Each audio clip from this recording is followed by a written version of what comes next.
Electoral bond के नाम से पिछले 5 सालों से इस देश के संसाधनों पर पैसा लेकर उद्योगपतियों का कब्जा कराया जा रहा है, वह देश के टैक्स पेयर्स के साथ साथ देश की जनता और देश के कानून और संविधान सबका अपमान है। जिस तरह सुप्रीम कोर्ट के डंडे के बाद स्टेट बैंक पहले सूचनाएं 30 जून तक टालना चाहता था ताकि चुनाव बीत जाए, और उसके बाद जब दोबारा सुप्रीम कोर्ट ने डंडा चलाया तो 24 घंटे के अंदर वो डाटा दिया गया। फिर भी वो डाटा पूरा नहीं दिया गया, उसमें काम अधूरा रह गया, किस पार्टी का कितना हिस्सा था वो बात मिसिंग रह गई। फिर सुप्रीम कोर्ट ने जब डाटा तो अब वो डाटा दिया गया जिस पे आज चर्चा होगी। ये सरकार की नीयत को दर्शाता है। सरकार के अधीन स्टेट बैंक है, सरकार की नीयत नहीं ठीक है। वो चाहती थी कि हमारी चोरी ना पकड़ी जाए, सुप्रीम कोर्ट में ये डाटा पेश न किया जाए। इसलिए विपक्षी दलों का आज हमारा ये प्रेस कॉन्फ्रेंस, इंडिया गठबंधन का प्रेस कॉन्फ्रेंस इस बात को लेकर है कि दूध का दूध और पानी का पानी है। विरोध हुआ था, लोग कह रहे थे कि यह तो संसाधनों की लूट हो जाएगी, और इसमें सबसे बड़ा मसला यह है कि वह क्लास गायब है कि सार्वजनिक फंडों को सार्वजनिक किया जाए कि किसने कितना दिया।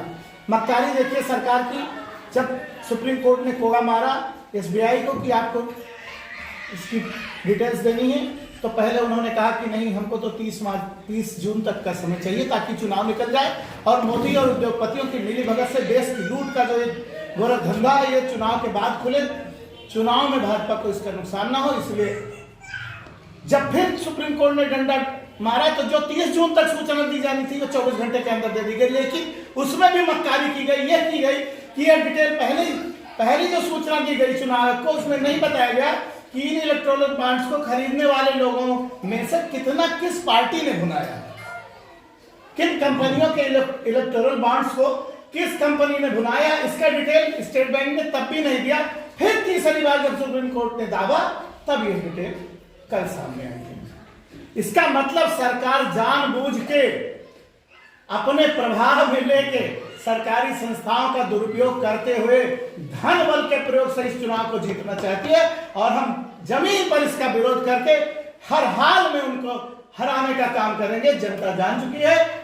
बोफोर्स का एक फर्जी मामला लेकर 1989 में बीपी सिंह ने राजीव गांधी की 413 सीटों वाली सरकार को हरा दिया था, और जिस तरह 16 लाख करोड़ रुपए टैक्स पेयर्स के उद्योगपतियों के खातों में भेजकर और भारतीय जनता पार्टी पिछले दरवाजे से उनके द्वारा पैसे वसूल कर ब्लैक मनी का उपयोग करके इस चुनाव को जीतना चाहती है, हम सीधा आरोप लगा रहे हैं कि भाजपा ब्लैक मनी से इस चुनाव को जीतना चाहती है। ये होने नहीं देंगे।